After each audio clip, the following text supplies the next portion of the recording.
Le British Museum de Londres, qui abrite certaines des plus belles merveilles du monde, rouvre enfin ce jeudi après plus de 160 jours de fermeture en raison de la pandémie de la Covid-19. Depuis la Seconde Guerre mondiale, le musée n'avait jamais connu une telle interruption. L'ensemble du musée n'est pas ouvert, mais près de 9000 objets seront visibles, dont la pierre de Rosette ou les sculptures du Parthénon. Il n'y a aucun musée qui soit aussi complexe, aussi hiérarchisé que le British Museum, de par son bâtiment, de par sa collection, de par son âge également. Et cela nous a amené à être très prudents en remettant les systèmes au niveau normal, mais aussi en nous assurant que les visiteurs reviennent au musée, ils se sentent vraiment en sécurité.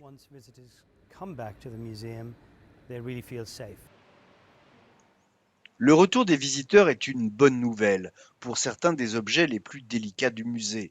Leur respiration aide à maintenir un niveau d'humidité suffisant, ce qui permet de garder intacts des objets fragiles et vieux de plusieurs siècles. Tout ce qui est fait de manière organique, que ce soit du bois, des textiles, de l'ivoire ou des os, réagit à l'environnement qui l'entoure. Si les objets deviennent très humides, à 70% d'humidité, ils moisissent. Si au contraire l'humidité descend en dessous de 30%, ils commencent à se fissurer. Donc nous essayons de les tenir à l'écart de ces environnements extrêmes.